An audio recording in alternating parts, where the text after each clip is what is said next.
This episode is going to inspire you and it's going to give you hope. Now, oftentimes when a person is diagnosed with cancer, they're afraid, but it doesn't have to be that way. These stories are going to show you that there is life after a cancer diagnosis. These cancer conquerors are actually healthier and happier after they've made it through cancer.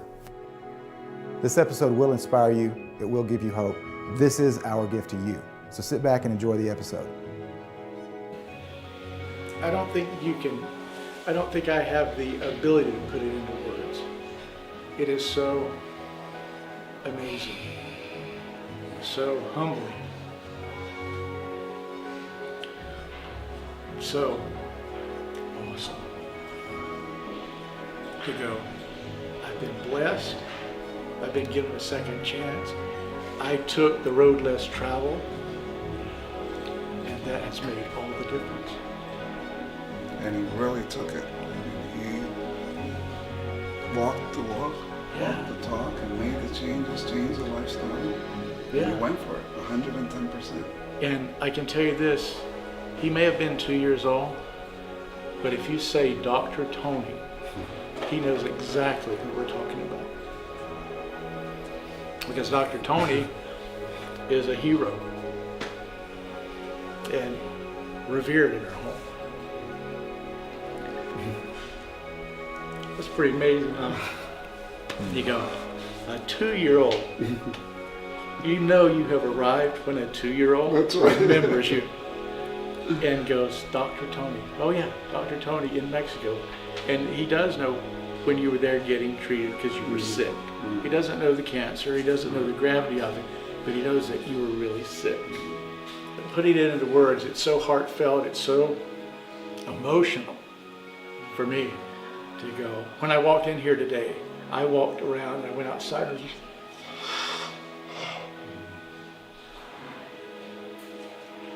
that's how I felt. And then it was just, thank you. Thank you. There's perhaps no better way to express gratitude for the people that have helped you recover and thrive after cancer than just to say thank you. You'll find that with every survivor, there's a strong motivating factor, someone or something to live for that pulls them through the dark and fearful times. For Michael, having a young son that needed a father was more than enough to have him fight for his life. What a beautiful gift to know this loving family continues living life and enjoying each other. For other survivors, we have seen that they, in fact, have their entire life ahead of them. Jared, known as the Kid Against Chemo for his popular social media following which resulted from his brave stand against harmful conventional treatments, tells his story of how his first news of cancer was a death sentence to him, being told that there was only one option for him, and if he didn't comply, that he would die, and his death would be excruciating. This is how he conquered. I didn't really know too much about cancer or chemo, and I didn't think that there was much of a cure for cancer. So I thought cancer pretty much just meant death right on the spot. I did one full cycle of chemo, and then all the side effects were just so severe. I had really bad mouth sores throughout my whole GI system. I had really bad bone pain. I couldn't stand, I couldn't walk. My parents had to help me walk to the bathroom and back. I could barely use the like my phone or the TV remote because my hands were just like almost like cramping from the bone pain. Eventually, I just felt in my heart and soul that I was gonna die in the next round because like all those side effects were killing me. We went in to get the PICC line taken out, and then I said I was done. I didn't want to do chemo anymore, and they explained to me how it would be like to die if I didn't do chemo. They said that it would feel like I was drowning underwater. They asked if I ever I felt like I was holding my breath underwater, and they said that it would be like that, except I wouldn't come up for air. So they're trying to, it sounds like they're trying to scare you. Trying to bully me. To bully you into doing chemo after you told them you don't want to, telling you if you don't, you're going to eventually suffocate like you're drowning if you don't do chemo. So you decide against chemo. Right. And that's, you're known now as Jared, the Kid Against Chemo. That's how we first learned about you was on Facebook, Kid Against Chemo. So you decided not to do any more chemo. And what did you do at the point? You said, I'm not going to do chemo, but I am going to do this. What did you decide to do for your cancer at that point? I just decided to do all alternative methods, from vitamins, supplements, the infrared sauna, eating all organic, juicing all raw vegetables. Okay. Sounds kind of like Chris' work. Yeah, that's exactly. what Chris did. Exactly. So you're about a year out now. How are you feeling? I feel great. The last blood test we took, all my cancer markers were normal. Okay. All my blood tests were normal, and everything was just normal and great. It almost sounds too simple. How could Jared's situation have been so dire, and now he's cancer-free, showing normal results from his blood tests?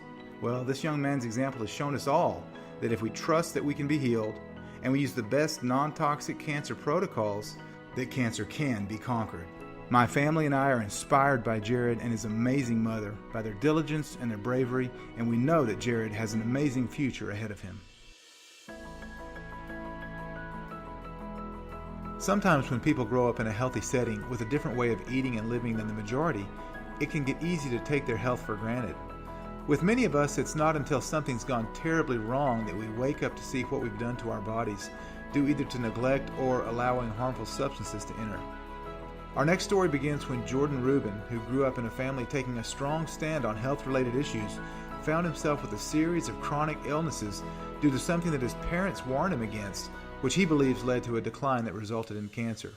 Wait till you find out what began this downward spiral and what he had to do next. Well, I started in my journey into natural health from day one. I was born at a naturopathic university. My father was a naturopathic student at the National College of Naturopathic Medicine outside of Portland, Oregon. I like to say I was born with a silver sprout in my mouth. Okay. So in the 70s, eating healthy, cleansing, detoxification, chiropractic was not commonplace.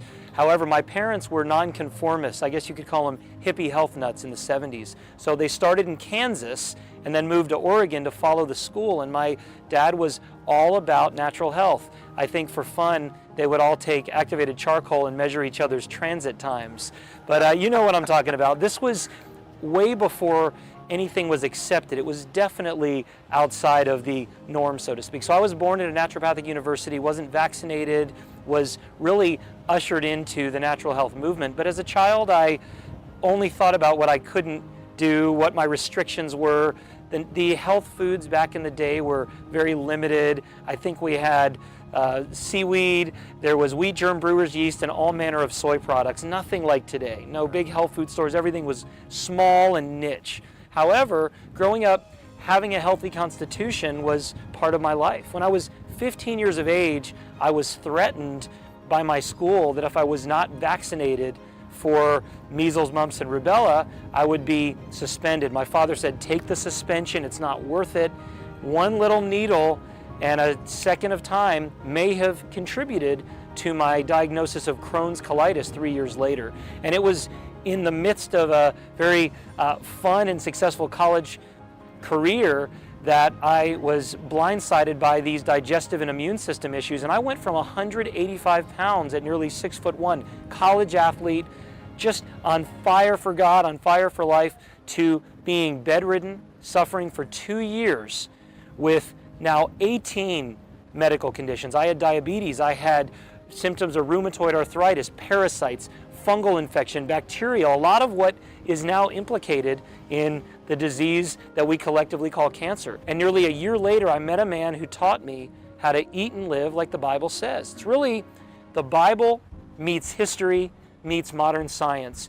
And out of that experience of 40 days, just living and eating the way our ancestors did, the way my ancestors did, I overcame my diseases. In just 40 days of what I'd later call the Maker's Diet 40-day health experience, I not only got well, but I had a new mission in life. I went from having a certain path to knowing that my life was going to be about helping others either overcome disease or better yet, avoid it. And out of that, I started a company called Garden of Life, where we manufactured whole food nutritional supplements. Later, would write 25 books on health and wellness, and recently became an organic farmer, and now I'm really on a similar quest to you. I'd love to see this disease, this group of challenges and attacks on our body that we call cancer, be ameliorated, and I believe it can. But nothing prepared me for the shock in 2008 that I received. Now, I had written books, not only The Maker's Diet, but an entire series on specific health issues and diseases, including the great physician's prescription for cancer. I helped my own grandmother have a great result with cancer, and I've coached thousands of people over the years. But in 2008, due to a surgery that I should have had at birth, at least my parents should have considered it, I was led into something in 2008 that once again changed my life forever, and it was a cancer diagnosis. And Ty, I was really at a crossroads, because here I was helping, in my mind, be part of the solution, and all of a sudden I was not only dealt the blow of a cancer diagnosis, but I had to deal with, like so many others, the waiting game of, have we gotten it all? Has it spread? I had what they call an exploratory surgical procedure in my pelvic cavity, thinking it was a hernia, and it ultimately was an advanced form of embryonal testicular cancer. Now, the reason being for me is I had an undescended testicle that was never operated on, that lodged in my pelvis, not knowing there was a 1,000-fold increase in cancer risk. And here I am thinking it was a surgical procedure for an inguinal hernia, or what they call a sports hernia, and instead I was given a cancer diagnosis. The doctor walked back in, my wife and I were sitting there, and he said, "You have a fast-growing form of cancer." And he said, "There's treatments now that can help you." Years ago, this cancer killed everyone who was diagnosed with this progressive state. And I said, "Doc, God's gonna heal me, and I need time. I need time to attack this." And he said, "I was afraid you would say that. I looked you up online, I know who you are." And he said something I won't say on camera, but he said, "Don't blank around with this. If you wait for conventional treatment, you'll be dead within 3 months. 100% chance." Diagnosis is 100% chance of death. Wow, by definition, you can't get any worse than that, can you? Now, what would you do if you were told that? We're going to come back to Jordan in a moment, and I'm going to show you exactly what happened next. But before we do that, I want to share with you a story from Jill Schneider, who, when diagnosed with cancer that was told she must immediately commence on what she understood to be an extremely toxic and harmful treatment, she chose another direction. She chose to do something entirely different. I just looked at the doctor and I said, "I think this is something that I need to do some research on and begin a program of nutrition." And he looked at me as though I was completely off the wall, and he slammed the door in my face. And I just walked out of the doctor's office, and I knew I never wanted to see that person again. That evening, I had to perform. I'm a singer, songwriter, guitarist, on a radio station. From the time I had the appointment and found out that I had malignant cervical cancer until I sang that night, because I knew I couldn't sing if I had fear. Gave it up. Gave up all the fear. What point would it have in my life at that moment? And shortly after that, I quit a job that was very stressful. I knew I had to leave the country just to have the time to take care of myself. So a month later, after a month of acupuncture and herbs, it had already gone, I had another test, it had already gone to a number 3. I said, "I'm clear. This is a piece of cake. I'm off to South America. I'm going to hang out in the jungle for a while and then go down to Peru and do some hiking, Machu Picchu, 1975. So you already saw progress within a month. Yeah. And then you left. Yeah, then I left to go and really, have a real health vacation. I went to hot springs, I hiked in the mountains, I ate their food, I lived. So immediately, as soon as I got home, I was responsible. I went to the doctor, and it went from a 5 to a 1 in 5 months. And 2.5 years later, I had a child, and now I'm a grandmother of 2 little girls. Wow. Congratulations. Seeing Jill smile and laugh like that puts a huge smile on my face and gives me so much joy. I feel happiness for her, but the thing that I really feel the most happy about is that no matter what your situation is, whether you've been faced with a critical diagnosis or you simply don't want to live in fear of cancer, you can do the same thing. A seemingly dreadful diagnosis can actually be a wonderful wake-up call and allow you, like Jill, to really focus on what's important and look after and care for yourself so that you can experience the joy of long-lasting health and happiness. For Enoch, a cancer diagnosis prompted him to search his soul to find what was his unique cure. While he was in turmoil, as anyone would be, he approached his cancer diagnosis with an acceptance and a determination that really amazed me. It seems there are so many different solutions, but to choose the wrong one could mean death. And this situation alone has left people paralyzed with indecision and unable to find their true path. In the face of suffering and potential death, Enoch grasped onto a faith and developed a wholehearted trust that led him on a unique path that will surprise you. 2009, I came down with basal cancer. It was on my... You had basal cell carcinoma? Yes, I did. And they, on my cheek, between my eyes, and on my arm, they did biopsy, come back positive. When I went to the dermatologist, I knew I had it in 2009. I didn't go to 2010. The one in between my eyes wouldn't stop bleeding. So I talked to, went to my chiropractor friend, Linda Force, fantastic woman. I've known her for many years. Precious woman of God. And she's one of the best chiropractors I've ever been to. She's got a big practice in Canton. And her name is Linda Force. And she's got the force, I tell you, to work with people in chiropractic, and she loves the Lord. And she says that's where the force comes from, and I agree with her. I'm sure you do too. But she says, Enoch, you need to get that checked up. She said, I think you got cancer. I said, yeah, I know it is. I can't imagine me getting cancer, but I said, but you know, I've had so many poisons all throughout my life, all these toxins, so it's probably hit me, you know, because I was going through a stressful time. 2008, the bottom dropped out, had been audited with the IRS. They did some things to me that we won't repeat. I went to the dermatologist that Linda recommended, was a friend of hers. And she looked at me and she had me take my shirt off. She checked my body over. She says, normally I have my clients come in once every quarter. She said, you're going to be coming in every 3 weeks. I said, I'm that bad? She said, you're that bad. I said, wow, you got me by surprise. She says, let's send these out and see what it is. And so I went back, the test was positive. And I says, what can I do to help? She says, not a thing. She says, basically, this is from all the sun that you got over the years. So there's nothing, she said nothing you could do? She said, there's nothing that I could do. She said, the damage is done. And I said, what happened if I don't get the surgery? She looked at me very seriously. She was a young gal, little bitty thing, you know, and she had a nurse in there. She says, if you don't get this done in 6 months, you'll be totally blind. And 12 months from that, you'll be a dead man.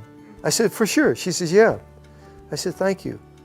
And she set up an appointment for the surgeon. I said I would go see him. I walked out of there and I shook my head. I said, I'm not buying it. I went home, I got on my knees. I said, Father, you know the results of the test and everything. I says, you're in charge of everything, you created me. I says, I am not gonna have them cut up my face. I says, I'm ready if you're ready. If it's my time, I said, I've been ready for a long time. I said, I enjoy living, I enjoy sharing the good news, and I love people, you know that. I said, but I'm not gonna be cut up. I said, so either please give me the wisdom, what I can do my part so you can do your part. And right after prayer, all of a sudden I had ginger came to my mind. Ginger and hot peppers and all that, you know. And nobody's ever told me about this, right? So I went and I got a bunch of organic ginger. I got habaneros, jalapenos, and there was a couple other hot peppers at the time, Tabasco pepper and another one. And I cleaned them, chopped up the ginger. I had no directions, no recipe, and I put that in. As soon as it hit a boil, I turned it down to brew, you know, just simmer. After 30 minutes, I found myself putting these peppers in there, and I cleaned them and I chopped them up, seeds and all. And for about 10 minutes, and then I stopped it, let it cool it off. I put it in a blender, and I ground them all up. And I took it off the lid, and it about blew me back. I mean, it did really. It took my breath away. It was powerful. So I put that in a jug, and I had about a half a gallon of it. And I filled it up with filtered water, and I tried it. About burned my tongue off. And I cut it, and I added some other stuff to it. I put cilantro in it, but I put it in as I drank it. And I had that as a stock, and I take it and cut it each day when I use it. And I would take it for my workout. I go to the gym, and I noticed that it gave me a kick, you know. Kick 'em juice. And I named it right then and there. I said, man, this is Kick 'em juice. So this kick 'em juice, is this what you attribute to curing your cancer? So this kick 'em juice is what I felt the Holy Spirit inspired me to make, and the bleeding stopped within days. It healed and filled up completely. And I went to I just started taking it within 2 days. I went to the surgeon because I was scheduled to go there. And he was a tall, about 6'8", young Jewish man. I really respected him. He was very respectful. When he came and he said, "I'll be right back," nurse came. I said, "What a doctor! He's really fantastic." And she says, "His wife's just like this. She come here, precious people." So he came back in. He measured me, and he tried to prepare me in a gentle way. You know, he says, "We'll do this at first, and maybe we don't have to do radiation or chemo or that." You know, and I said, "How long do I have that I can wait before we do this?" He says, "Well," he says, "I wouldn't go more than a month." I said, "Okay, I'm going to take that month." I said, "I'm trying something new." He said, "Okay." He said, "You'll survive for a month." He said, "We'll contact you in about a month." So sure enough, they contacted me a little after a month. And I said, "I won't be coming in. I don't think I need it." I said, "It's all calmed down. I don't have any problems, you know." I said, "I think the good Lord touched me and healed me." In order to demonstrate the truth about the forceful nature of conventional cancer treatments, I felt compelled to share with you this story. A story of a family who is currently having their rights violated. You're about to hear the story of a young child who has been forced chemotherapy. When the doctor came in and said, "Jonathan, we're going to go and we're going to put a port within you. You've got cancer and you need to be hospitalized for the next few weeks," he confidently walked over to me and said, "Mama, don't let him do this to me. Mama, don't let him take me away." I don't know if you have children, but I know that any mama or papa that is listening to my words now, I know they can identify with that feeling of helplessness. Imagine looking at your son. He just got the notice that he had cancer just moments before. And there's nothing I can do. There's nothing that I can say that will change the outcome whatsoever. We had a choice at that point. But I can't emphasize to you enough how very much it felt like we were just cattle being processed through the system. I live 7 miles from the Mexican border.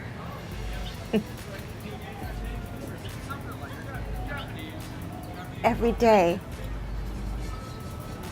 I wondered, if I cross over, could I change and have a positive influence in the outcome of this situation that my son at 5 years old is facing? I have 7 other children besides Jonathan. And I'm afraid it's the greater of the whole, if you will, at this point, than it was for the one individual. And at some point, I always felt like there was a hope. Quite honestly, I didn't believe that the doors were closed to shut so tightly as they were. I truly thought that I would have a voice. I knew about integrative medicine. I knew there was herbal remedies and options. I did not know that pediatric cancer was so different. It is completely a different animal. It is a nightmare. You have no voice. You have no say. Every day when I go in and I hand my child his chemo, I have to remember that it's me that signed on that dotted line, that they form, that they make you sign. And it's me that's handing it to my child every single day.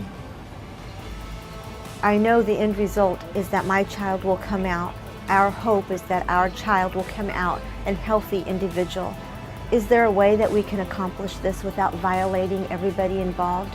I understand that they are experts in the field that they are experts in. I understand that they speak a language that is different than me. But should it be that I don't have a voice, that we don't consider other options, that we don't listen to other people, that we listen to Jonathan? It's a horrifying, helpless experience that I wish on no one. I'm so glad that Pam and her incredibly brave son have stood up against a giant system and are willing to let their voices be heard and put their lives on the line so that other children will not have to face this travesty. Your support today contributes to the livelihood of this child and his mother, as they have seen the hundreds of thousands, even millions, that they have inspired, proving their suffering is not in vain, but rather they are an integral part of educating, exposing, and finally eradicating this cancer pandemic. Have you ever been in a situation where you've been misdiagnosed?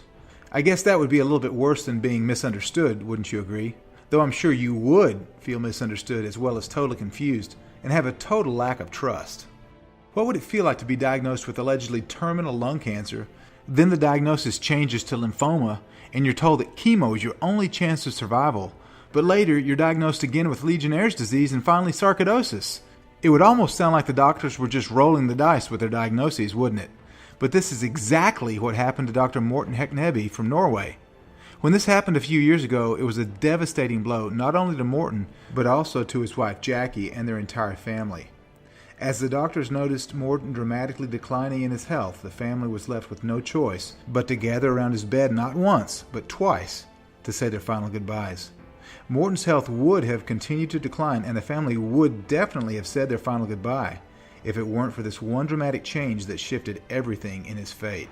I got very high inflammation, CRP. C-reactive protein. C-reactive protein. And it was really high, and my blood pressure went down, and I was resuscitated one time in the hospital. Just 1 week after they let me go from the hospital. So they thought you were gone a few times. Did you ever get the family together and say, hey, Dad's not going to make it? Aware, we never thought about death. I don't know why, but in the 6 months, Morten was only 55 and never been ill before, we actually didn't think about him dying. It wasn't until 2 days before Christmas they called Morten in for a meeting when they said that this could be literally only 3 months to live. It's so complicated, it's been in the body for many years, because it really came up on the PET scan all over the body. They literally said, well, we'll call you in a week's time and see the results, tell you the results of the PET scan. They called 8 a.m. next morning to get to your doctor before 9. And it was lightening up all over my body, except the brain. So they thought I had metastasis all over, in the bone marrow, lymph system, lungs, all over. So how is it that you're standing here with us in Amsterdam today? Why are you alive? What happened? That's you can tell that story because you are the reason for it, and you are actually a reason for it too. Yeah. You're the main reason, actually. It's quite crazy, really, because when the doctors basically gave up, Morten was just getting worse and worse over that period he was in their care. After the last visit to the hospital with a biopsy, you were really bad. You weren't producing enough white blood cells, you didn't produce any hormones, your heart was beating irregularly. I got chronic obstructive lung disorder, of course, I have that now. I got jumping heart, atrieflimmer. Okay. And it's a lot of diagnosis. You had no energy at all, absolutely no energy. You couldn't take a single conversation, couldn't walk down the stairs, nothing. You said walking down the stairs on Christmas Day was like running several kilometers. Yes. That, when it hit us that Morten was dying, and it hit so hard, I had no idea, I wasn't prepared. So the first day I just screamed like a pig that had been stuck, with a dagger, and the kids were just clinging to me. The second day I went out in the garden and I just prayed, because I've done it before when we had a crisis with the children before. I said, Lord, I just need you, you're just going to have to guide me. I felt the Lord say, put Morten on a chair and get the family to pray. So I gathered the family, and we're quite a big family, so everyone laid hands on Morten and we prayed, and we all felt peace, which was very strange in that situation. When you have peace, you're able to think straight. And then I remembered your book, and I hadn't thought about that for the whole 6 months Morten was ill, because the doctors were taking care of him. But when they were out the picture, I picked up the book, and you can tell me if I'm wrong, but I picked it up and I opened it up and I read, if you've been given a diagnosis of terminal cancer, you've still got a 90% chance of survival. I've never found that again since. But when I read that to you, it's like the blood came back into your veins. It gave hope. I just started by saying to Morten, okay, I want to give it a go, give it a shot. We'll start with no sugar today, and no alcohol, and keep it off the white flour. That was over the 2 days of Christmas, then the shops opened. And I literally took everything out of the cupboards, all the food, all the skin products, hair products, and I put them on the front door and I put on Facebook that anybody wanted them, they could come and get them. And I went down to the health shop and I was restocked with everything organic. And our second daughter, Roseanne, she just dropped everything to be my right hand. And I really think it took 2 people, full-time job, to do this. And people need to know that it's a lot of work. And then I remembered what you had to do with the food. So I literally made a list for my daughter of the food that's supposed to be cancer fighting, like garlic and ginger. And Roseanne made a plate of lovely food. We started off with the Budwick diet in the morning, then this plate of raw food that you had to chew. She made it look beautiful, but it was pretty awful, some of it. And then in the evening, she made an Indian curry out of all these ingredients that were cancer fighting. So I started to talk to this Dr. Mike Farley. I don't know if he likes his name mentioned or not. That's okay. And I learned a lot from him. And he just gave everything to help me with Mom. He'd made a herbal mixture. Dr. Farley developed Life One. Yeah, Life One was, well, it had cured, was it 3,000 terminal cancer and AIDS patients in 8 years with that? And he thought he was going to get a medical prize for it, but he wasn't very popular when he made it. It took about a month to get it into Norway because of the toll system. It's really, really strict in Norway. But it worked. It worked, didn't it? And he was a fantastic support. That was amazing. We were talking sometimes, and he was amazing. He was amazing. He gave amazing everything. Person. We're still in contact with him. But basically, really, honestly, 4 days after I changed the products out, you started to feel stronger, less pain, breathing easier. 4 days is all it took to see a difference. More power. We all saw it and you Strength. felt it, Yes. but your eyes were still really yellow. At the time, Morten said, "Are my eyes yellow?" And I said no, because I knew that if he knew his eyes was yellow, he would understand the seriousness of the situation. So I didn't tell him, but I didn't know if I had the time. I could see it was working, but I really didn't know if I had the time. So every night when we went to bed, I wasn't sure I wouldn't be awake in the morning. It was that bad. We didn't get in Life One for a month, but basically, this process, Morten went back to work in 2 months. And the core in it was the information from your book. Yeah. And that strengthened you up, you strengthened me up, and we changed the diet totally. Oh, we were totally 100% And that straight. made me go from 3-4% energy to 60? no, 20%. But that was huge difference. In 4 days. In 4 days. Yeah. And I knew I would live. By 2 months, you're about 60%, I think, if you remember correctly. And within 2 months, he was back to work. Yeah, it wasn't 100% at all, but you're probably up to about 60%. And I was thinking, there must be more to this. We can do more than this. And that's when you called me in May 2013 and told me about the Moringa product. And it takes time to understand that product, even if you know a lot. Well, I mean, it's a product that has just amazing amounts of nutrition. Yeah, that's right. It's just, and the body can take it out 90-95%, right? Yeah. So I got it in the country and I saw the difference it made in Morten, and I started taking it myself, and it completely changed my life as well. Morten has never had any medication since I took over, and it's now gone how long? 2.5 years?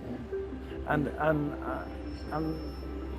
very often thinking of if I had taken cell postmortem chemotherapy or cortisone, I think I wouldn't live today.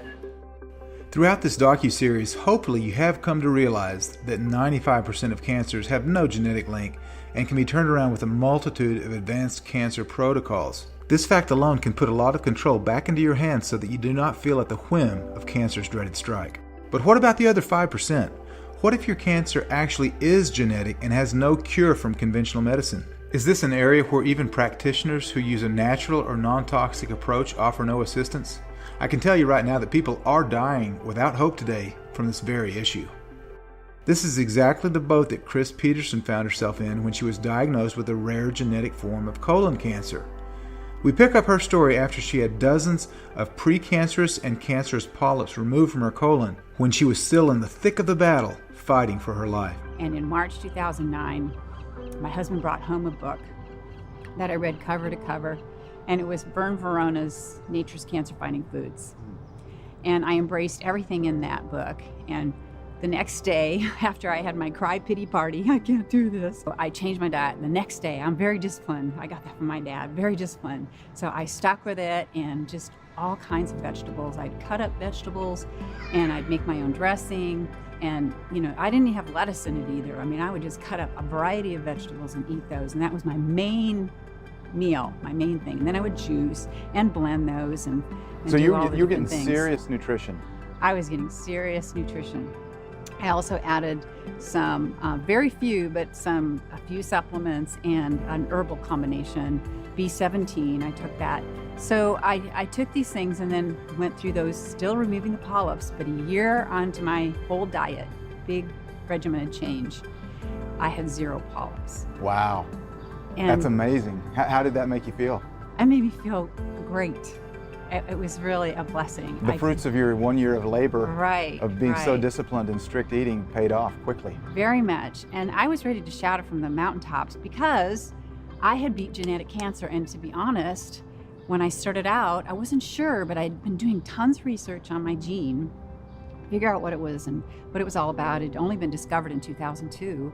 And so I wasn't really sure what the effect would be, but I started looking into this new science called epigenetics.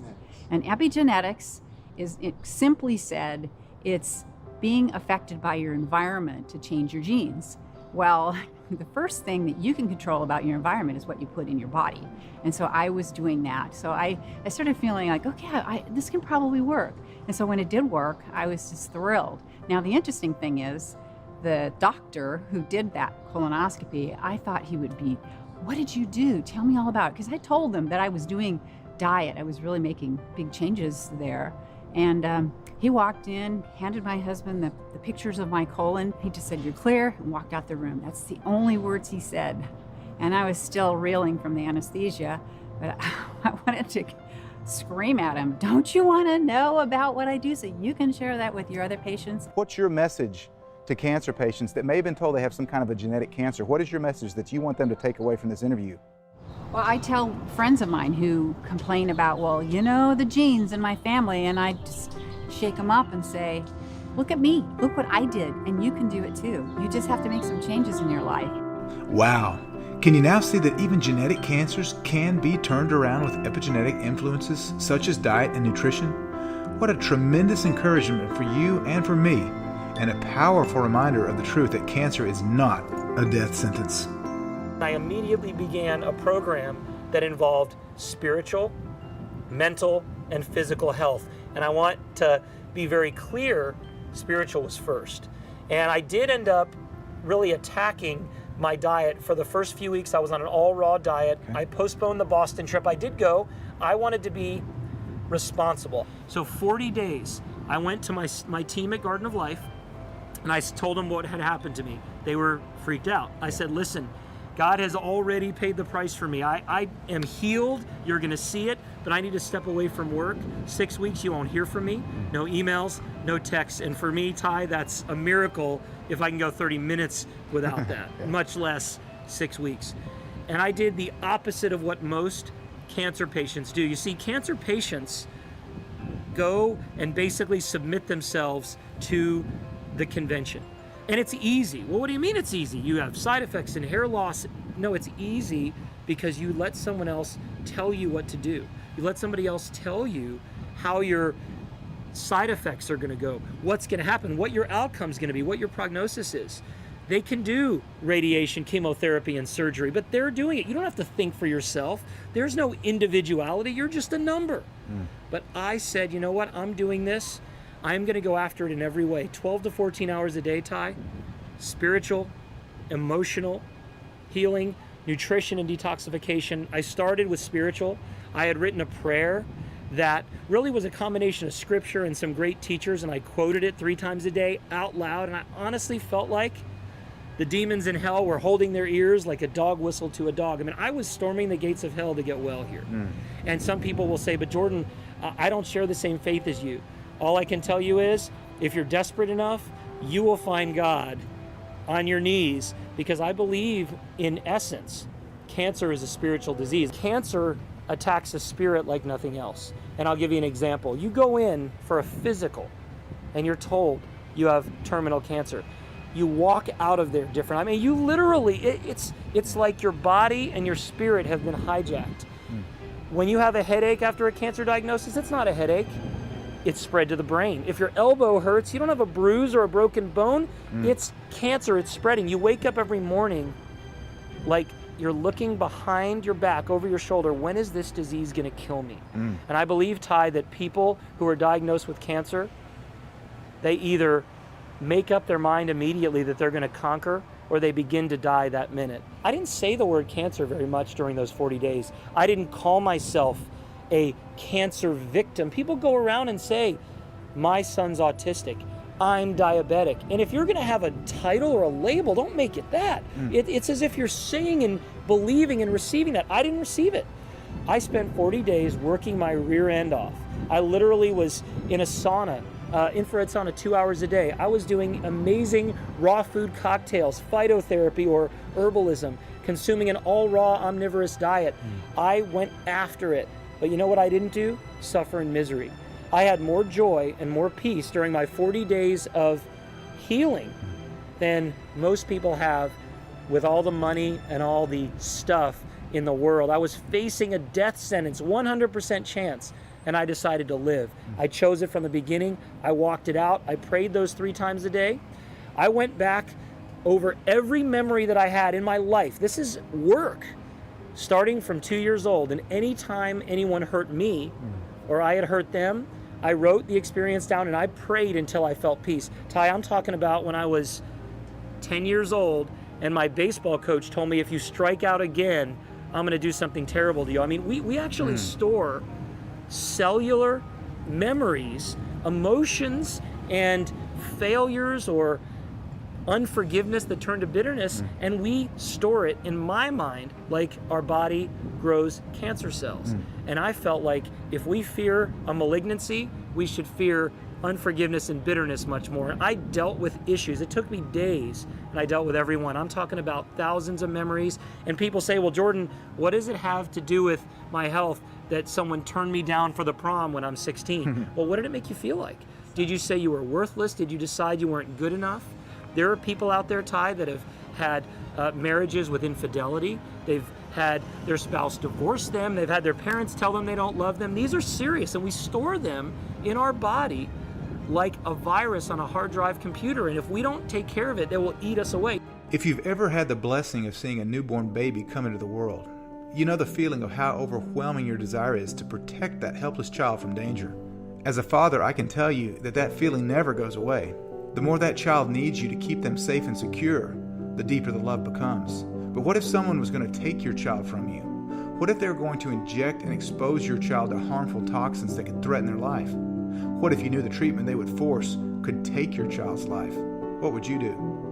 This was the heart-wrenching situation that Todd Jones faced when his 2-year-old daughter, Janae, was diagnosed with acute lymphoblastic leukemia. It's something where everything just blurs, your energy just leaves your body, you're in shock, it's traumatic, and you just look at each other and you don't know what to say.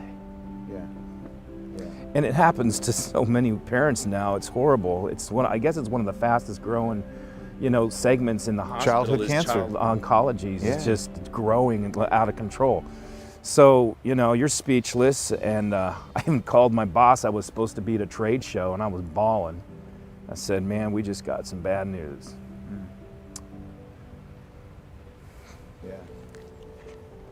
One of the first things we grabbed onto was the Life One product, for enhanced immune system support. And because that has such an amazing track record, and I think it was Dr. Michael Farley. Yeah, Farley, and his oncology surgeon partner from Florida, Dr. La Rochelle. Yeah, La Rochelle. Those guys put it together, I think, right? And they just had their 10 years of use and just amazing results. And so that, with Living Fuel together, right, we said, okay, we're gonna help little Janae's immune system right away, because what happened is we were told she had to get into treatment. We knew she had to get something done, you know, and we also had no track record or experience like any parent, you know, nobody knows. So we said, okay, let's get her on the treatment. And the treatment it's an intensified treatment for 30 days where they use vincristine, chemotherapy and steroids. And that little child just got loaded up with that stuff daily. You had mentioned earlier about the difference between Janae when she was going through treatment and then the other kids in the ward. Right, that was for us, it was a tell-all right there, because we were watching the other children and we could see what was going on in the hospital, for example.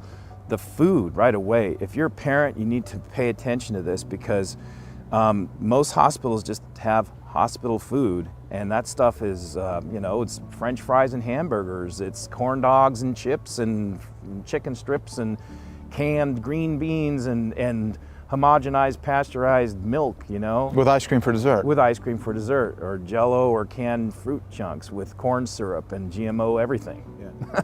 So you really want to pay attention to not just letting those children that are being treated just have that stuff. With the, as you know, we talked about the steroids that create a desire for salty food. So, you know, parents are just wanting to, you know, keep the child happy or satisfied during this horrible treatment period. And so they get that salty stuff and all that denatured junk food. And even the hospital staff, doctors, the hematologists, oh, they need that because they need something. They're going through all that, just let them have it. And I'm like, this is not the kind of advice I really feel good about. Yeah. So that's why we got these big syringes and we fill them with living fuel. And we put stevia in it, you know, to sweeten it up. Yeah. I mean, we stayed clean. So you were putting living fuel in syringes and giving it to Janae orally? Yeah, and she was just sucking it up and she loved it. I mean, it was, we prayed about it too, by the way. When you're in a situation like that, there's so many moments where you don't know what to do. And if you know the power of prayer, you got to use it in these times. You gotta just say, Lord, we need your help, guide us on this, okay?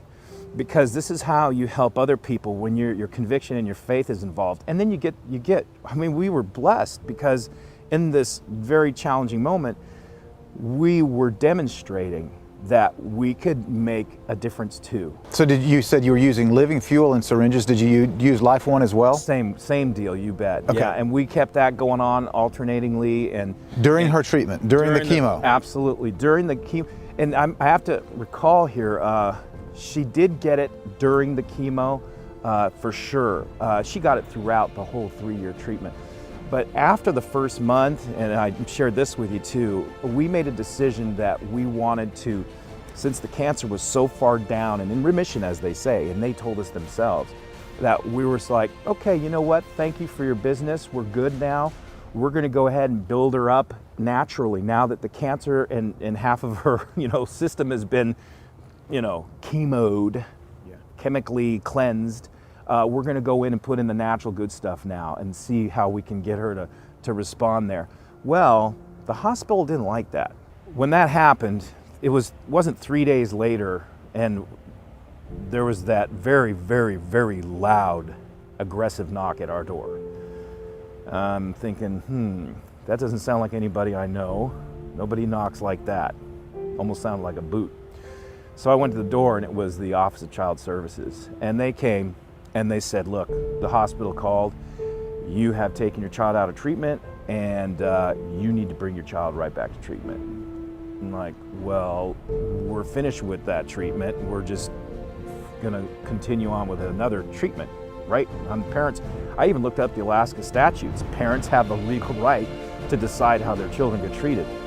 What I didn't know is it doesn't matter what the statutes say. The administrative truth about that is that the child is a ward of the state. And so you don't have that decision to make. And it got kind of dicey at that point as well, because I certainly wasn't into causing more stress than my wife and I had already had. We were, you know, really still in trauma with our little one here. But we were very hopeful because the cancer was down and we were getting things going up in the right direction as far as we were certainly concerned and convicted about. But the Office of Child Services told us right up front, we will take both your children and they will both go in foster care if you do not get that child right back in to the hospital. Take both of your children? Both of them. So I'm thinking, wow, these guys are making a statement pretty hard right in my face, right up front. And I remember calling you that night and saying, dude, this is what's happening, you know? And I remember you weren't impressed either. But I made a decision there to not rock the boat and cause more dismay. I could never imagine my two young girls in the care of other people. I went to 2 lawyers and got very well informed about this. And they said, yeah, we can get your daughters back. $800,000 and 2 years later is pretty much what you can count on because of all the BS that. And who has that kind of money? That's right. I mean, it's already bad enough when you're stuck in this treatment program for 3 years. So we got her back into treatment, and we continued with the regimen, and we continued to replace a lot of the hospital food with stuff that we would bring from home. So you're continuing on chemo? Yeah, we're continuing on it because it's a 3-year regimen. Well, actually 2.5, and then it kind of sort of fades into 3. It seems like forever. So we would observe the children, and we could see that our daughter was very resilient because there were episodes where she would get heavy dosages and then the steroids on top, and you could see how it really wipes out the whole, you know, the natural state of the child was very low energy and just depleted, and but she would bounce back quick. As this evolved in the treatment time, and we noticed that the other children weren't eating at all anymore, they had to get feeding tubes. I mean, you could just count them. It was like all of a sudden in that month, 3 or 4 more kids were getting the feeding tube. Well, guess who didn't have to get the feeding tube? Because she was still doing it and she didn't need it. She was doing Life One and Living Fuel and whatever else we get in there. The pharmacist, though, came up and said, what are you guys giving her? You know? And I'm like, let me think. How much am I going to say today? But we were pretty cool. We shared, and it was, because it's all natural and it's all food, you can't really say much. Okay, we weren't good. We weren't doing isolated synthetic, vitamins and minerals and stuff like that. That's junk anyway. We were doing, the full-fledged flavonoid phenol spectrum, yeah, if you will. So she stayed on that and did great. Praise God, our kid made it, and we saw a couple that didn't, and that just makes your heart break, And that's why I was happy when you shared with me that you were doing another docu-series, and I was more than happy to, show up and say, hey, Ty, man, this is what we did, and hopefully we can help some other parents keep the faith, and you keep doing the right things, and you take care of your child as much as you can. Yeah. Well, we're what, 4 years later now? 4 years, yeah. She's 6 now? She'll be 6 this September. Okay, so then... We're a whole year since treatment. Last spring was the last part of the treatment. Okay. So we're a whole year now and a couple months out of treatment. And she's playing t-ball, and she jumps on the trampoline with her big sister, and she runs all over the place, and she's at school, and she's doing great, yeah. That's awesome. Yeah. Well, I'm so glad that she's doing well. I want a picture. Yeah, you're going to get a picture. Yeah. I'll give her one of her sport pictures with an autograph. I want her to sign it for me. That's right. Tell her to autograph yeah, it. because she'll know someday that you were part of that, That's great. Support network, and that'll be a beautiful thing. One of the things I prize most about my life is freedom. It's the gift that countless brave men have fought and died for, perhaps because life loses all meaning without it. You've seen the violation of children and their parents when it comes to conventional cancer treatments, but it doesn't stop there. Did you know that adults, men and women today, are being subjected to the most harmful treatments totally against their wishes, without any consent? And in the case we're about to show you, when the patient is totally unconscious? Anne Fonfa's story is a startling example of the horror of being forced into a treatment against your will. You're about to hear the abhorrent situation she was put in, and the tremendous courage this woman had to hold on to fight for her freedom, specifically the right to choose her path. You'll see what the result was for her.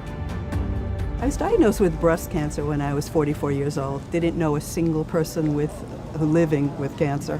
And I, of course, got a professional diagnosis, had a lumpectomy before I even knew my name. When I woke up from that and found out that the doctor had removed 18 lymph nodes from my left arm without my express or informed consent, I just felt really uncomfortable with the way they were doing it. And they had told me on a Thursday that they had an opening for surgery on Monday, which I understood to mean, uh-oh, you have the worst cancer in the universe. And I didn't know that that's what they did with all women or men with breast cancer, rush us into treatment. So I saw an oncologist, and the oncologist said to me as I walked in, oh, we'll start you on chemo next week. And I said, doc, I have a problem. And he said immediately, oh, it doesn't matter. And I said, no, I just have to tell you what it is. I'm chemically sensitive. I respond badly to every kind of cleaning product, anything people are wearing on their neck or their hair, their laundry detergent. Everything's bothering me. Wet paint will cause me to fall to the ground. And he said, oh, it doesn't matter. I said, oh, goodbye, doc. You're still going to do it. Have to go. It was great. I walked out and I decided that's not for me. And I started to explore what else I could do. And I was astonished. You fired your doctor at that point. Exactly. It probably would have fired me, but he was an idiot. I mean, it doesn't matter. It was my life. It mattered to me. And I met a Chinese herbalist at the San Antonio Breast Cancer Symposium in 1998 in December, and he said, I think I can help you. So by April of the next year, I said, I need help. And I went to see him.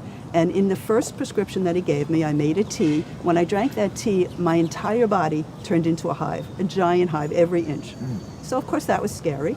But 3 days later, I realized my chemical sensitivity symptoms had completely changed, and the intensity had reduced by about 65%. So now I have a normal life. I can function like everyone else. I'm not going to pass out if you were wearing fragrance 40 feet away from me, which was what my life was like. And in addition to that, over time, I never got any more tumors. And I'd had an MRI when I started the herbs because I wanted to prove something.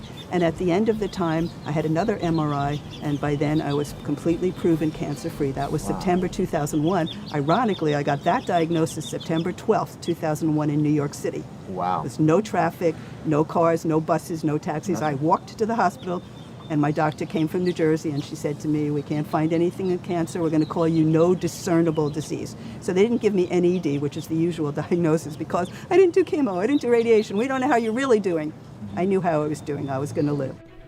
Anne's story is a reminder for all of us that no matter what your situation is that you're being pushed into, you do have the ability to take your life and your health into your own hands.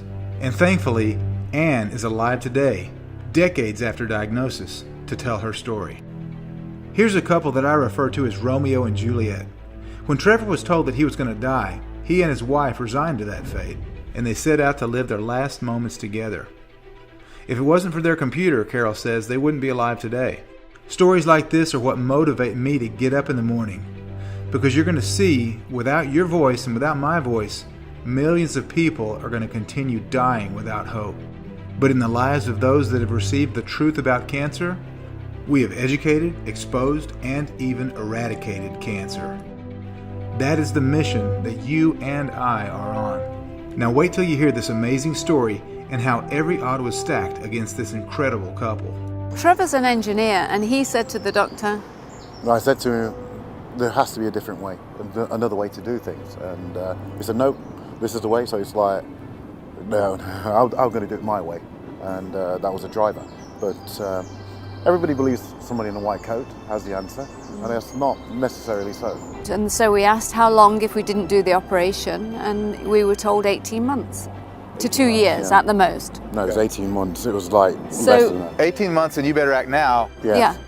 Okay. So they instill this sense of urgency to undergo their protocols. But the one thing about it, we had somewhere to go.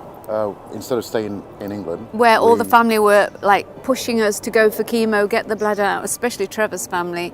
No, he needs to have chemo, he needs to do what the doctors say. Taking a step back, we were able to go and back home and take some time away from everybody. Back to Dubai. Yes. And make some decisions. Even there, the doctors there. But first we spoke to our sons and we told them our decision to take the 18 months. We started giving away money to our sons, and we were going to live our life. I was going to go with him. I was going to take some time. Tell me that story. What I said was that I'd take the 18 months and celebrate, live life to the full, do things that we always said we wanted to do, and For me, I was going to walk straight into the desert. If it got to a point where it was painful or something I couldn't do, I was going to walk straight into the desert, not bother anybody, and that's the way I was going to do it. But my wife decided, no, I'm coming with you. Not mainly straight into the desert, but I don't want to be left around without you. I just got to work, and then I started meeting people that have cured their own cancer online. My computer saved his life. It wasn't me, it was the computer, it was the internet, it was the Facebook pages. I kept a journal, basically for emails for my family, and then when I realised what was happening to him, he lost 19 kilograms in weight. He never was sick for one day, and he got better and better, and he got fitter and fitter. He was playing 11-a-side football. What did you decide to do? We changed his diet first off, completely cut out all processed foods. He only ate organic, chicken, fish, vegetables, salads, fruits. We juiced every day. He drank smoothies, nuts, dried fruits. Basically, what I wasn't eating, I changed my whole diet. We got a naturopathic doctor on board, and she did the tests and found out he was completely. I think that was the big turning point. He was completely we went through a point depleted where, in vitamin D. So there's a blood test of everything. I think it covered all different spectrums, and they found out what was depleted. So the high doses came into vitamin C or. We didn't know what we were doing. We were just taking it off the internet. Right. If I'd had your input, I would have known exactly what to do, but I found other sources. 10 months afterwards, I came across cannabis oil. Cannabis oil? Cannabis oil. But that's not quite true, because we went past it. We came across it. After 6 months, I came across it, and I was trying to figure out how to get it. And I'd sourced somebody in Spain, and then I was trying to figure out how could I get it. I wasn't going to take it to Dubai, how I could get it to the UK. Right. So I was going to break the law and fetch the cannabis oil myself. But then he was getting better, so we didn't need to do it then. But there was that one thing that was said to you. Yes, one guy said to me, I can bring it to you, but if I'm not prepared to risk imprisonment if you're not prepared to risk imprisonment for somebody you love, why should I? And that made me realise I need to risk it, you know. But I knew if I went to prison in England, I'd get out. I'd have a slap on the wrist and I'd get out. But I knew if I tried to do it to Dubai, there's no chance I wouldn't get out of prison there. Did you make it yourself? No. No, okay. No. It was made by a legal cannabis oil maker. And she also wrote the foreword, because eventually I published my journal that I was keeping for emails for my family. And I self-published it because I knew that we were onto something and people needed to know what we'd done and how we'd done it when the doctor said there was no other way. So what is the name of the book that you've published? The book's called Taking Control by Alicia Sade. Alicia and Sade are my two beautiful granddaughters. Did you take apricot pits or apple seeds? No, B17 capsule. The capsule, B17. Yeah. Okay. And high doses of vitamin C, 20,000 milligrams of vitamin D. We just had our vitamin D here at breakfast. We're taking it everywhere we go. Yeah, we do. So the combination of the changing of the diet, the vitamin C, vitamin D, the hemp oil, the vitamin B17, all of that in combination, and keeping a positive mental attitude. And having lots of love and support. Oh, I can see that. It's evident. Big. It's evident. It's key,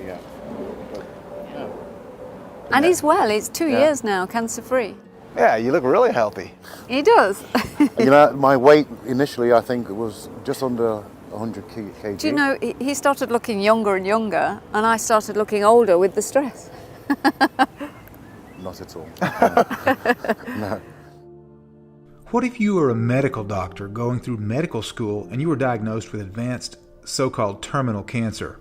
And what if you knew that your most trusted colleagues and mentors would laugh at or mock you should you decide to treat cancer in an outside-the-box type of fashion? Or perhaps just as damaging, be convinced that you're going to die and grieve your loss in your presence? How would you deal with that? What would you do? This is the true story of Dr. Robert Gorder, who was diagnosed with terminal testicular cancer and given only 6 months to live. I'm originally from Holland, Amsterdam, where I did my medical training. And then I did extra training in oncology in an anthroposophical hospital in Basel, in Switzerland. And then I started my own clinic. But almost on day number 1, I was diagnosed myself with already far advanced called germ cell carcinoma. So they usually start from in human from an ovary or man from a testicle, and they grow very, very fast. And so when I was diagnosed, they said, well, 3 months, with some luck, maximum 6 months. And we do a chemo, do this, we do that. I said, no. Because I knew as a doctor what I would go through. And I thought, well, even if it's true that I live 6 weeks longer, but on the blood of others, I'm not afraid of death, and then I'd rather die than statistically a few weeks earlier. So they were all said I was crazy. But I thought, no, there are other options. So like I also had already this idea, the root of cancer is in an immune suppression. So I should improve immune function. So I did. So I treated myself with mistletoe, Fiscum alba, mistletoe injection. I did hypothermia, so I went in a hot water bath. So my temperature was up to 40 degrees, and I did a few things, and yeah, remarkably, I got better and better, and probably about a year and a half later, I was free of cancer, because I didn't check every day, because I thought, well, no, if I have to die, I'll die, so I won't change anything. But it was then clear that after about a year and a half, when I really checked and so, everything was nothing could be found. So, and also I was perfectly back in order. So how many years ago was this? What year was 43 years ago. 43 years ago. Did you ever go back to see the doctors that told you were crazy? No, because they all had died by now. They were, because about this little nothing, and I just started as a doctor. So, and these all big professors, they were all in their 50s and the 60s, and they all, when I said I don't want chemo, they said, like, how stupid, but probably I was right and they were stupid. But anyway, who knows? But but also, I don't feel I should have any revenge or any that I did it better. So I went my way and it worked. I'm sure that you have things in your life that you're passionate about. Maybe your career is one of the most important things in your life. But I have to tell you, nothing puts a halt to ambition like cancer. I've heard it said that when a man has his health, he has 1,000 dreams. But when he's lost his health, he has but one. Lourdes Colón had taken on some major roles as a Hollywood actress and had just taken off on her long-awaited break when she got the devastating news that she in fact had cancer, and if untreated, it would be terminal.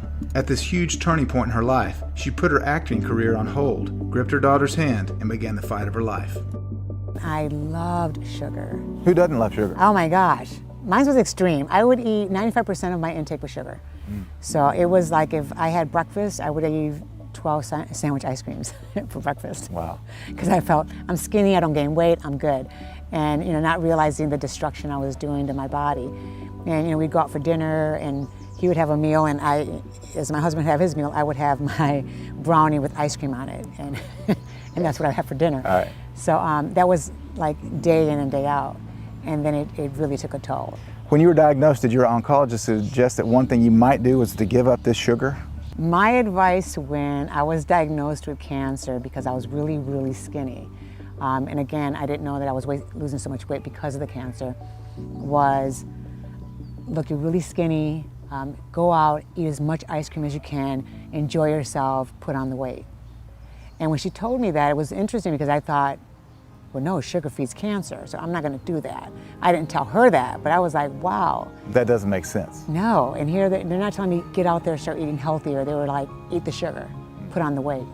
I pursued completely non-toxic treatments. Anything that said shrinks tumors or fights cancer, I took. And it had to make sense. If something you have to add sugar to it, I'm like, I won't do it. But if it was more like, it was all about detox and cleansing out the cells, getting the body back to normal, when it started making sense to me, I'm like, this makes sense, this is what I gotta do. Because, and it's interesting because everything I searched out, every last one of them was all about detox. Revamping your body, getting the stuff that's in there that's been there forever out. I read this book called Kill Cancer, Not People. I had so many books I read. Is that Bob Wright? I think so. I think Bob Wright wrote that. Yeah. And there's, I mean, I have so many books at home. And I did so much reading, like that's all I did on a daily basis. There was one that talked about doing a colonics on a daily basis. So I went and got the Kalima board and I started doing the colonics every day. And I noticed the moment I did that, I did start feeling a difference, because before that, because they had did the PT CAT scan, it was still kind of, even though they say it's out of your body after 45 minutes or whatever, so not true. It continued, I could continue feeling the process of the growth of the cancer. So when I finally got the Kalima board and started doing it daily, it started flushing things out, and I didn't feel so, I didn't feel the pain, I didn't feel the swelling, I didn't feel the agony, I felt that things did start shrinking. Yeah. I learned about wheatgrass. And wheatgrass. Yeah, okay. Wheatgrass was a really big part of the things that I did in fighting cancer. So, Lourdes, when you were diagnosed with cancer and you were a sugar addict before, and now you changed the way you're eating, give me kind of a typical day in the diet of Lourdes Colon. If I ate, in the beginning I did a lot of raw, because raw was very important because of the live enzymes. And I got used to where I got that I was going to lose a lot of weight. I was very thin already, but when you lose a lot of the toxins, you lose weight. So I had to put in my head, it's okay to lose weight as long as I'm healthy. I would do wheatgrass every morning and every afternoon. I didn't do it in the evening because it gave you a lot of energy. I would do brown rice. I didn't do any more white rice, because it's, I only learned that it was not as healthy, but white rice breaks out into more high sugar, just like potato does. So I avoided those kind of things. I did a lot of avocado after the 3 weeks. In the beginning of the 3 weeks I didn't, because it doesn't, even though avocado is amazing for you, because of the oils, it slows down the detox process. And for me, it was really important to be detoxed. So, but avocado, because it has the good fats, I put a lot of that in. I did that with a lot of the stuff that I would make. Just blend everything with avocado, it all tastes good. Yeah. So I didn't do any animal products. Like no animal products, no dairy, none of that. What advice would you have for somebody that's been recently diagnosed and they go and, they only get option A or B, and then we'll get you to tell everybody what option C is, right? So they only get these normal options, the standard protocol. What advice would you give to somebody that's been diagnosed? Where should they go for information, and what questions should they ask their oncologist? If they're diagnosed with cancer, this is their journey, this is their life, this is their health, and it's so important to educate yourself. I mean, start doing the research, find out what other people have done, find out what doctors they've seen, get questions from them, because a lot of times when you go to, like the doctor I went to in the beginning, which I let go of, I thought was a great doctor, because he was so kind and very caring and just listened, until I said I wasn't going to do chemo. And then he got upset. He was completely like a 180. And so I got clear at that moment that if he was really for me, if he was really Team Lourdes, he would listen to me. He'd try to see how he can work with me. Instead, it was more like, oh wait, you're not doing it my way? And then it just became this other person. So I was like, oh, so you weren't being kind because you really care. You were being kind because I wasn't doing your chemo. Obeyed. Yeah. Right. And in the moment I told something different. So I let go of that doctor, and I didn't see a doctor for a while because I decided I'm going to find the right doctor. And until then, I'm going to do it my way. And I really advise people that they should educate themselves, find out other people that have done it naturally, who they saw, what were the questions they asked, what are the things that they need to know. Because it's, the more educated you are, the more educated decision you're going to make. Because doctors are going to put the fear in there. And because of fear, you're going to make the wrong decision, because fear does not let you think right. And I got real clear on that, because they were telling me, at that time I was stage 3B, right? Almost stage 4. And then when I went to him again, he's like, oh, that's it, I'm done. There's no way turning back.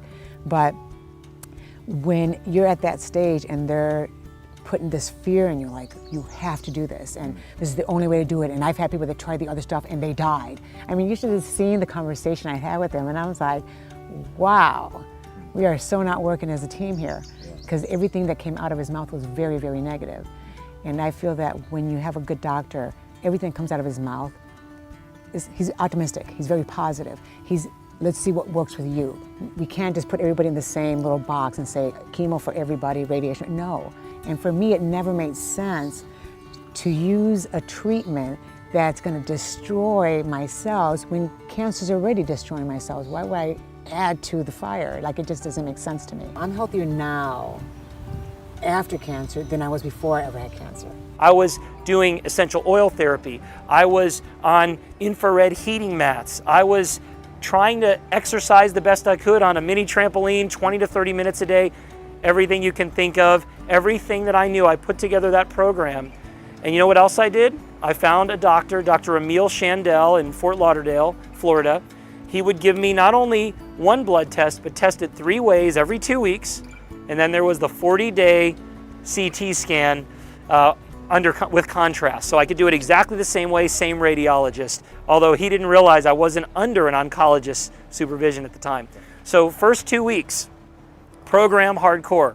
I go get my blood drawn. I'm praying the whole time. Now remember, my number was about 278, so to speak, my HCG, which is typically the pregnancy hormone, but in testicular cancer, oftentimes it is elevated. So I took the blood test. 3 days later, which was the 2-week mark, I was going to get my results. So I see my phone ring. Dr. Shandell's name comes. I begin to shake. Now I had a lot of peace and a lot of faith, but man, when you're going to hear those results, look at what was riding on this. So I answer and he says, Jordan, I said, yes. He says, I got your results. I tested 3 ways, but you said you were in the 260s, 270. I'm getting 32, 20, 26. And I said, praise God. And then I told my parents, I told my wife, and then I said, but wait a minute. What if he tested it a different way? What if it's not comparable with the methodology? Doubt began to creep in. But no time for that. 2 more weeks of hardcore spiritual, emotional, mental, and physical nutrition, detoxification, healing. Go get my blood drawn again, praying, wanting this to be a positive result. I got a call. It was on a Friday afternoon. See Dr. Shandell's name on my caller ID. I answer. He says, Jordan. I said, yes. He said, I have your results.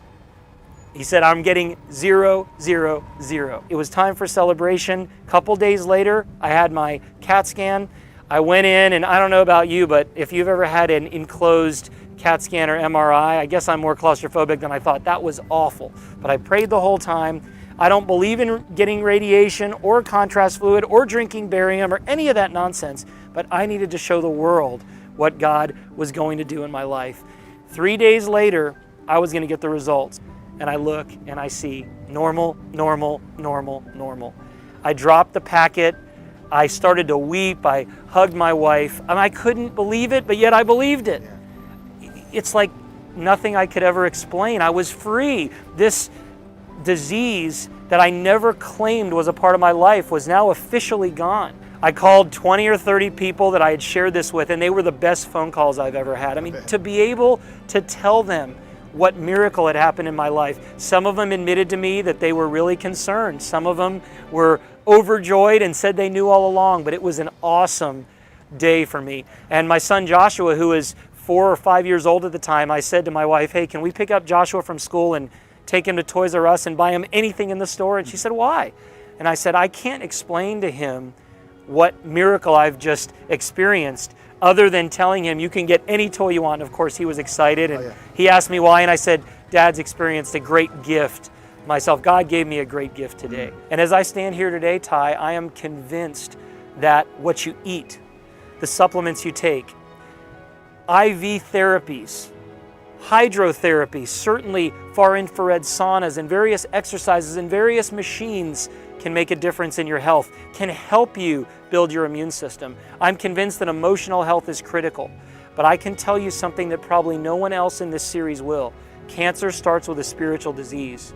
And if I were to be with somebody for 20 minutes after their diagnosis, I bet I could predict if they're going to live and thrive or suffer and die. Don't own the disease. Cancer is not who you are. And I think you've realized after all these interviews, cancer isn't one disease. How could it affect somebody's blood, another person's bone marrow, someone's colon? How could it be a solid tumor in one person and not in another and be the same disease?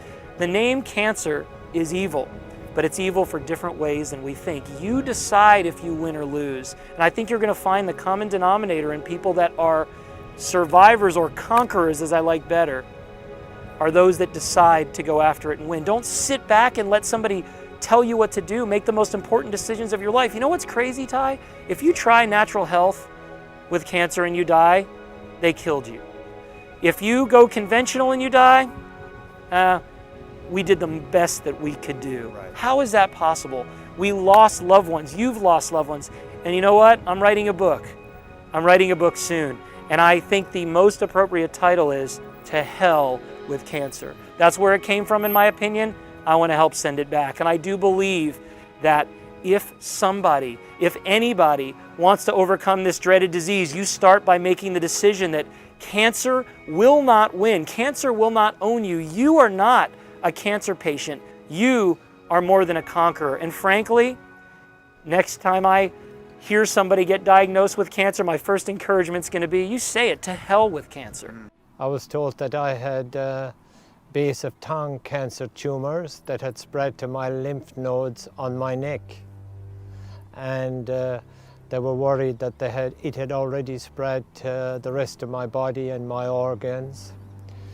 So they put me in a room with about 34 oncologists at this major hospital and put a camera down through my nose to have a look at the tumors that were at the base of my tongue. And a copy of the tumors all appeared up in a screen behind my head, and my wife saw them and she said they looked scary. And the head oncologist came to us and he said, you need to start radiation and chemo immediately because they're worried that it's spreading or else I would not survive. And we were in total shock at the time. We lost words and we just looked at each other. A few days later, I went to see another group of 11 oncologists at another hospital near my home, and they said the same thing. They said immediate radiation and chemo, or you will not survive very long, because this is a very dangerous type of cancer. It's already spread to your lymph nodes, and we don't know where it is at this stage without further PET scans, MRIs, things like that. So I went home with joy and just in total confusion, hopelessness, despair set in for a few days, didn't know what to do. So I decided to start, looking in the net, what are the side effects of radiation and chemo, and what exactly is chemo and radiation? I discovered on the net Try Bollinger's Quest for Cancer Cures, and I listened to all his interviews with various cancer specialists all over America, and I was especially intrigued by some of them, and I learned so much. For treatment with chemo and radiation for the type of tumors I had, I would need a tube to breathe and a tube. They wanted to insert a tube in my stomach for food. So I rang the hospital and sent them an email, both hospitals, and I said I refuse the chemo treatment and the radiation. I'm going to do some research myself and seek a natural alternative to the chemo and the radiation. And that was it for a couple of days, and then they started ringing me and creating fear over the phone and saying things, you won't live very long. I went on total vegetarian food. I had a lot of fruit and nuts to eat, and I went on a 3-week fast, just water and taking these vitamins. And after the 3-week fast, I had lost about 10 or 15 kilos, and however, I was feeling good. And what I noticed after taking these products for about 6 weeks, the swelling at the left side of my neck began to decrease in size, and the swelling at my right decreased, and I was able to swallow much more easily, and my tongue was not swollen so much. So I got really encouraged by this because I was under no doctor's care whatsoever. So I continued this treatment until March. At that point, I decided, are these tumors decreasing or has the cancer spread already? That was my major concern. My blood test went to Germany at the end of April, and I got a call from the doctor's secretary on the 8th of May. She said, your results are here from Germany. Would you like to come in and see them? And I said, of course I do. I got really excited, you know. And when I got there, I had to wait in the room for about 20 minutes for the doctor to see me. It felt like the longest 20 minutes in my life, you know. I just kept twiddling my thumbs. So eventually he called me upstairs to his office and he opened this envelope and he looked at me stunned. I said, doctor, what's the result? I'm sweating, what is the result? And he said, Henry, this is a miracle. He said, I've been a doctor since 1979. You are the first person that has come to this clinic that hasn't been messed around with chemotherapy, radiation, or surgery as a cancer cure. And I said, am I? He said, these are marvelous results. And he said, this report is a miracle. He said, it says numerous fragmented dead cancer tumors floating all over the blood. And then he said, it is the same result as if you've been having chemo and radiation treatment for the last 6 months. And I was in total shock. I just relaxed in the chair and I said, what does that mean, doctor? He says, your cancer market is barely registering on the scale, on the radar scale. And he said, I'm very shocked. And I said, well, what will I do now, doctor? He said, whatever you're doing, just keep doing it for the rest of your life and you live another 100 years. But the work that he's done with the truth about cancer and the quest for the cures has been phenomenal. I send him emails all the time and thank him for everything that he's done, because he is bringing a message to the world that the world needs to hear. And he's bringing it in large doses. And he's connected with so many different practitioners and so many real lives that have been affected by his message. So I'm really grateful and so appreciative for the work that he's doing. You know, the world needs to hear this, and it's really, he's bringing a unifying movement to the globe, really, when it comes to cancer prevention. Very powerful. Oh, it's phenomenal. I mean, I followed it, and I'm learning so many things from the interviews that he's done with other doctors. To know that with my guidance and direction and their work, that they can turn their life around, that it gives them hope, that they can wake up tomorrow and feel good and know that they'll be there for their family and enjoy another day. It's giving them hope. It's a message of hope that they so desperately need to hear. I lost 2 relatives in my family. 2 relatives have been actually deceased for cancer. I was actually living with one of them, and it was really hard to see someone just deteriorate just for being and going through the process of chemotherapy. And it was just something that I experienced and that I wish on no one, because just being in the same room with someone that is eventually, you know, going to die, and having that thought in your mind, knowing that cancer equals death, cancer is uncurable, and just seeing that person deteriorate is like nothing else. So I wish I could have had something like this documentary, something like this information that I could have watched myself and being able to share. Not only keep it to myself, but I could have been able to share it to those who needed it, especially my now deceased family member.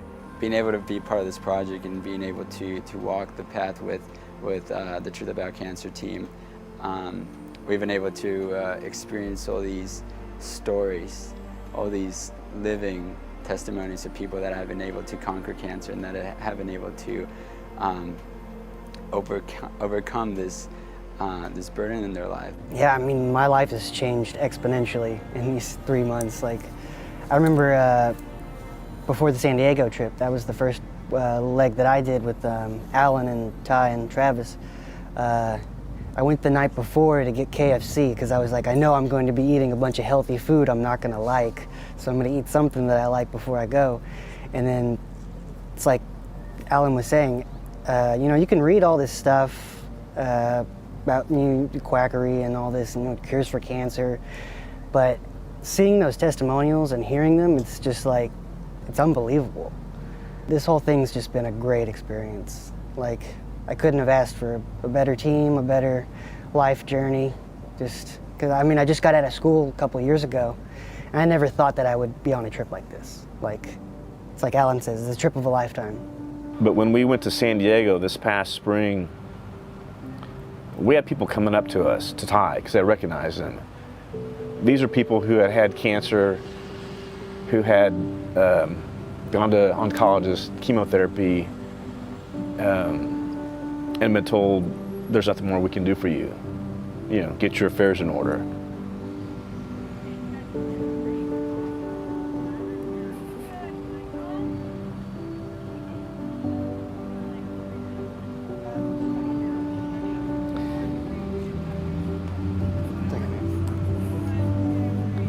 It's a real deal, man. Yeah. And then they say, but we saw the quest for the cures,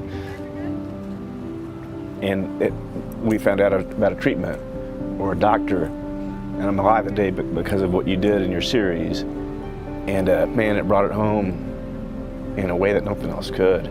The amount of information we've got is just like staggering to look at. It's just like, for such a thing like cancer to be a death sentence across the board from almost every oncologist, from almost every doctor that hands it out, it's just insane. It's just there's a system in place that's just completely broken.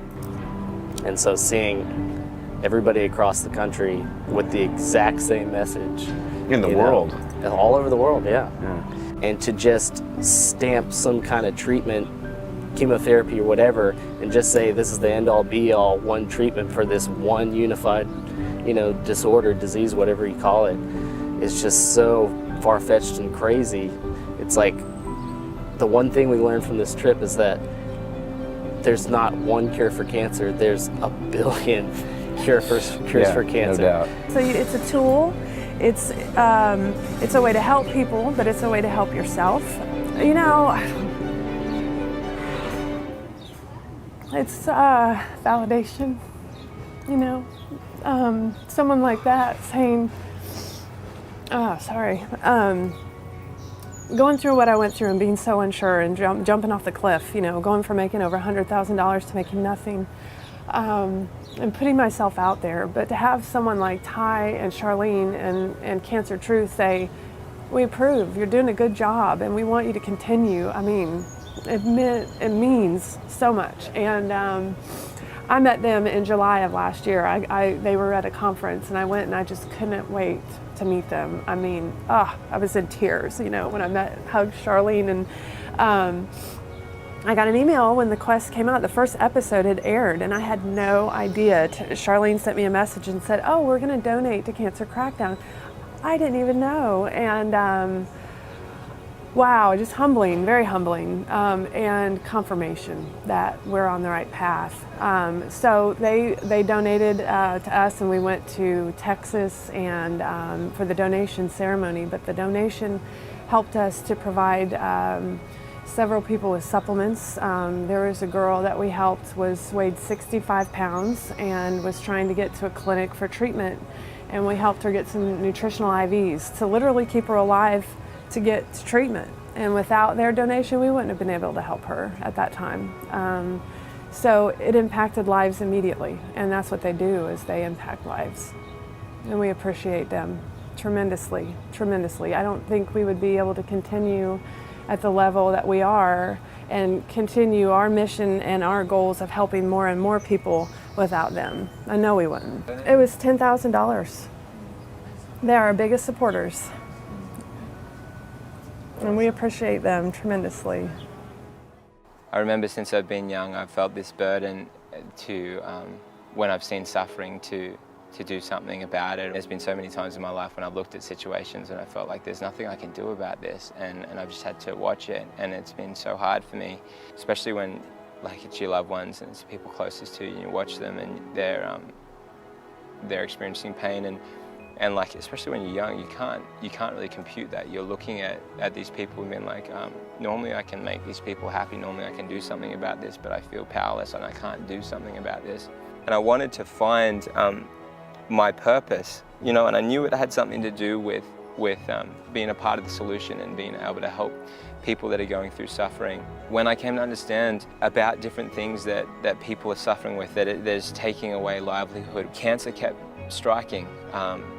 Loved ones, I feel grateful that those desires of my heart got answered, like, and I got to do something, and I got to develop skills, and I got to use them for something that was meaningful, and that brought me the feeling that I could do something, and that I wasn't powerless, and that was one of the most liberating feelings. I just feel so grateful. I feel grateful that other people have stood up, and that we collectively, like, we've supported each other. Like, everybody else is here because somebody else has stood up. Ty and Charlene have created a ripple effect that has touched a lot of people's lives, and it has changed the world forever. And I'm really grateful for them. I'm grateful for their friendship, and I'm grateful for the experiences that we've had.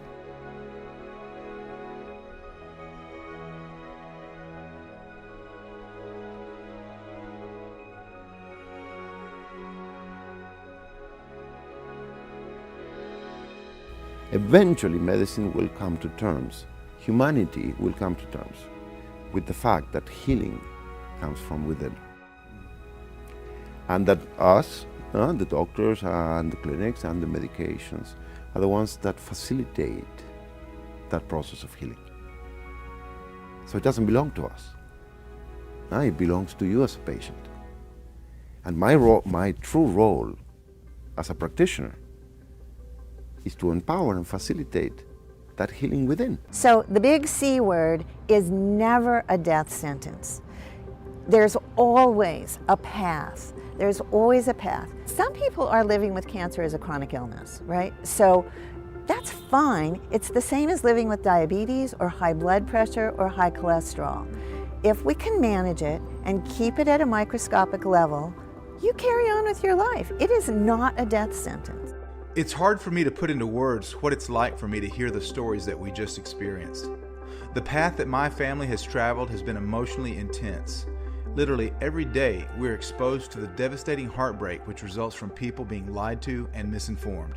Charlene and I have literally shed tears hearing the stories of new friends that have come to us for help and for information, sometimes in a situation when a close loved one is trusting in a so-called treatment for cancer that is, in fact, worse than the cancer itself.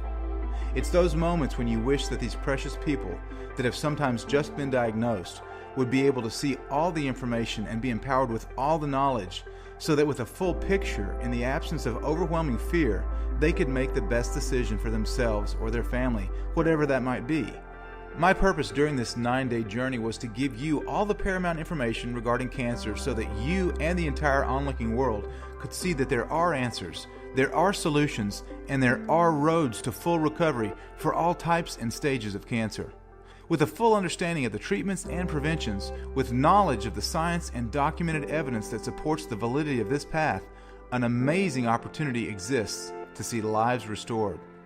This is not just wishful thinking, where the patient quivers at the thought of cancer coming back and knocking at their door, which is pretty typical with the big three treatments that treat symptoms but not causes. Rather, what you have witnessed are survivors that have addressed the root causes of their cancer and have changed their lives, their diet, their habits, their thoughts and feelings, and have set out to heal their cancer holistically, many of them stating that their bodies are more healthy and lives are more happy than before their cancer diagnosis.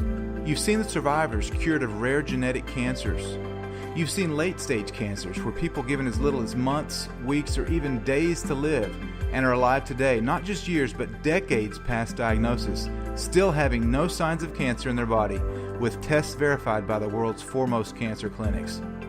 You've seen the children that have beaten cancer, and you've seen the children forced to undergo treatments against their wishes and their parents' wishes. You've seen people that have had their immune system compromised by hosts of experimental and harmful conventional therapies who have recalibrated and conquered their cancer in the most challenging circumstances, and they've shared their stories of being cancer-free today with a smile on their face. The truth is, this wasn't created for them or for me. It was created for you. And that's because this is about you. And because there is a fight for your life right now, whether you realize it or not. I can tell you now that your body knows it, and it knows the things that harm, and it knows the things that heal it. Now, what you do from here is totally up to you. Whether this was merely an interesting documentary with attention-grabbing information, or whether this was life-changing for you, well, this really depends on what happens now. It depends upon the choice you make in this moment. As in every present moment, you're given the ability to choose what will heal and what will harm you. It's my hope and prayer that the choices you make in your life and the life of your loved ones come from a place of knowing that your health is infinitely valuable. You are a gift to this world, and you can freely live the gift of your life, free from both the threat and fear of cancer. Wow, isn't it incredible to have heard these cancer conqueror stories, to experienced it with them, and to be uplifted and filled with hope? That's our message. Cancer does not have to be a death sentence. There's always hope. I want to thank you from the bottom of my heart for joining us these last 9 days to watch The Truth About Cancer, A Global Quest. This is the culmination of a lot of blood, sweat, and tears. This is our gift to you. We hope that you've enjoyed it. Thanks for joining us. God bless all of you. We went shopping. She helped me with everything for the wedding. I mean, we made lists. We went out 2 days and we got it all done. But this gown, she wanted me to be there to help her pick it out. And she just loved this gown. And it had a slit maybe up to here. It was down to her ankles, but it had this slit up to here. And her mother said it was scandalous. Yeah, she died. Now she was doing SEACT. She had radiation chemotherapy, but then she started doing SEACT. And it kept her completely cancer-free for many years. About a decade. But when Dad died, Jerry, Ty's mother, was no longer able to make the SEACT for her. And then the cancer came back. And then she died, sadly. She was suffering. But that was Ty's father's mother, Grandmother Bullinger. So these are all the grandmas. That was my mother's mother. So those were the grandmas at the wedding. There's you in your cool shades. She was always wearing cool shades. Yeah, everybody loved that picture. He used to have it in a frame somewhere. They're waiting for me to walk up the aisle. I love that picture. You waiting? It's me and my dad. You can see it was 10 after 2. I was walking up the aisle. He was waiting. Just different pictures. That was my grandma. My dad. We were just married here. We were so happy. The back room and the family pictures. Let's see. This is the mom and dad, and then his sister and brother.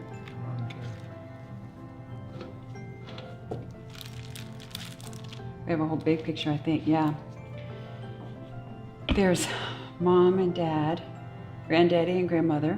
Kareth, 2 little flower girls, Grandma Helen, Aunt Pat. Wow. It was, I guess it was kind of surreal when Dad got sick. So it didn't really feel like it was happening until later, because it was so fast. You know, we went to Mom and Dad's house and Dad doubles over in pain. We take him to the hospital, we think it's gallstones, they take his stomach out. And they say it's cancer and he dies in 25 days. I mean, you don't even have time to think. I mean, it was just a whirlwind at that point. And I remember we were talking today about looking at natural treatments for cancer even at that time. And they weren't all that readily available on the internet because nobody got on the internet really in 1996. I mean, very few people were on the internet. There wasn't much information out there. I have no doubt that if we had had this knowledge and we had not had Dad's stomach removed, that we could have healed him naturally. I have no doubt that we could have. You know, I'm not there anymore today, but for a good long time, I was angry about losing Dad. I was angry about losing everyone else. I was angry that these truths are being suppressed. I was angry that people were dying because of money, because of the fact that the cancer industry is run by greed. It's really, greed is at the heart of this industry. It's been the beauty that's come from the ash heap of death and loss and sorrow. And I just can't imagine life any other way. We know what it is to suffer, and so when people are out there suffering and groping in the dark for answers, we have light. That's what we bring in the darkness, the light of truth and life. Well, I wouldn't have made it without her. Wouldn't have made it without you. Because the first couple of years were the hardest time. And she wasn't exaggerating. You know, I would come home and just cry, and she'd be there. So thank you. I love you too. Couldn't have made it without her. Everybody thought I was so strong, but I really wasn't. I just didn't cry in public. I cried in private. So. But I couldn't have made it without you. And that's why this is our mission together. And they were your parents too.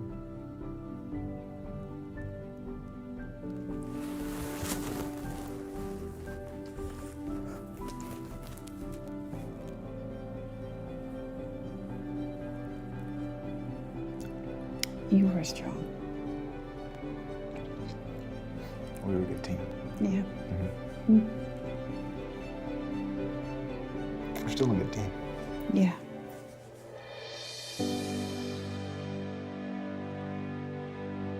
Join the movement, support the mission, save lives. When you choose to own The Truth About Cancer, a global quest, you allow us to continue to research, interview, and share this life-saving information absolutely free. And as always, a portion of each sale gets donated to cancer charities that are doing real cancer research and are actually helping cancer patients each and every day. You're also covered by our full 90-day money-back guarantee, so there is absolutely no risk to you to check it out.